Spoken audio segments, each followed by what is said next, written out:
ক্ষমা করতে পারবো না।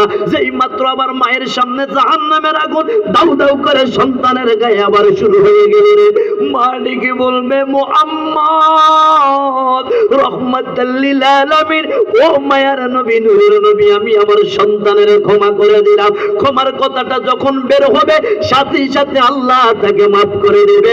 আওয়াজ দিয়ে বলা যাবে না সুবহানাল্লাহ? এই সমাজে কত সন্তান আছে গো, মাকে খাওয়ায় না, আছে না নাই? মাকে পড়ায় না, আওয়াজ দিবেন, আছে না নাই?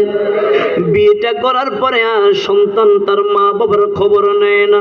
ও আমি দরজার সামনে আমার মারে ডাক দেই, মা। আল্লাহর কসম দুনিয়ার মানুষ তোমরা শুনে রাখো রে, ও আল্লাহ তোমরা শুনে রাখো রে, ও আল্লাহর কসম বান্দারা তোমরা শুনে রাখো, আমি যেই মোটটা আমার মারে ডাক দেই সর্বোচ্চ একটা ডাক দুইটা ডাক, কিন্তু আমার মা দরজা খুলে দেয়, কিন্তু বিবি ঘুমায়। এইরকম আপনার মা আপনার বাবা তো আপনার জন্য যতই কষ্ট দেন না কেন, আল্লাহর কসম আজকে আপনার মায়ের কাছে যাও যুবক, বাইরে তোমার আব্বার কাছে যাও, মায়ের কদমে ধরে কও, মা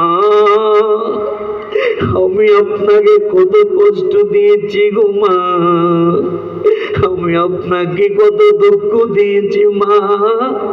মা ও মা, দুনিয়াতে কত মানুষ দেখা যায় আপন মায়ের মতো কাউরে লাগে না, দুনিয়াতে কত বাবা দেখা যায় আপন বাবার মতো কাউরে লাগে না। আওয়াজই বলা যাবে কি ঠিক কিনা? কত মানুষ দেখা যায় নিজের মায়ের মতো কাউরে লাগে না, কত বাবা দেখা যায় নিজের আব্বার মতো কাউরে লাগে না। বাইরে তোমার পায়ে ধরে বলি ভুল করেছো, মাকে কষ্ট দিয়েছো, আর কষ্ট দিও না। এই মাহফিল দিকে যাইয়া মায়ের কদমে ধরে বলে, মা আমাকে মাফ করে দাও। আল্লাহর কসম মা যদি মাফ না করে আল্লাহ মাফ করবে না, মা যদি মাফ না করে নবী মাফ করবে না, মা যদি আপনাকে ক্ষমা না করে বেঈমান হয়ে কবরে যেতে হবে। আওয়াজ দিয়ে বলা যাবে না ঠিক কিনা?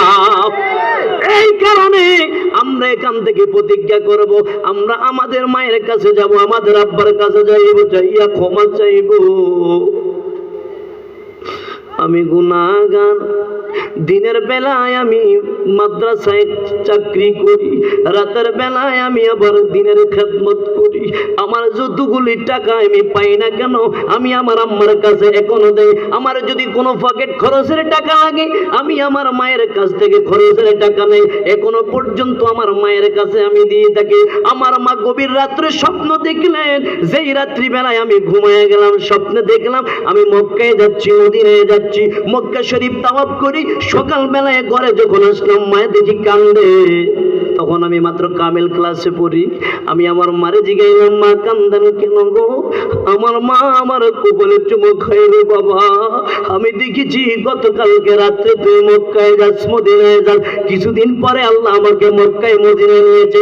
আমি বলবো এই সব কিছু হলো আমার মায়ের দোয়া।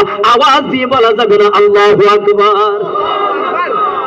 মুসলমান, আমার নবী বললেন যে তুমি যদি তোমার হায়াতটাকে দীর্ঘ করতে চাও, তুমি যদি তোমার হায়াতটা লম্বা করতে চাও, তুমি তোমার বাবা মার চেহারার দিকে তাকাও, মায়ের চেহারার দিকে তাকাও, আব্বার চেহারার দিকে তাকাও। তুমি যখন বাবা মার চেহারার দিকে তাকাইবা, মায়ার নজরটা যখন দিবা গো, তোমার আমল নামায় আল্লাহ একটা কবুলি হজর সওয়াব দিবেন। সৈনিক একজন সাহাবায়ে কেরাম ডাক দিয়ে বলে, ইয়া রাসূলুল্লাহ, ইয়া হাবিবাল্লাহ, কোন যুবক যদি মায়ের চেহারার দিকে বারবার চাই 100 বার যদিও তাকায় গো, আল্লাহর নবী বললেন তার আমলের ভিতরে আল্লাহ 100টা কবুলি হজর সওয়াব দিবেন। জবান ছেড়ে বলা যাবে না সুবহানাল্লাহ?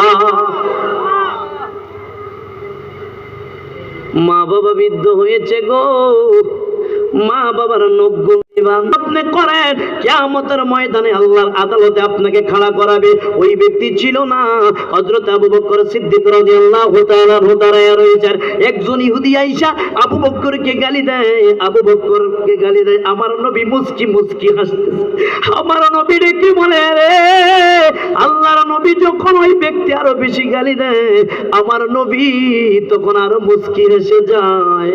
আবু বকর ডাক দিয়ে বলেন, ভাই কেন আপনি আমাকে গালাগালি করেন, কে গীবত করেন আমার বিরুদ্ধে? আমার নবীর চেহারাটা তখন মলিন হয়ে গেল।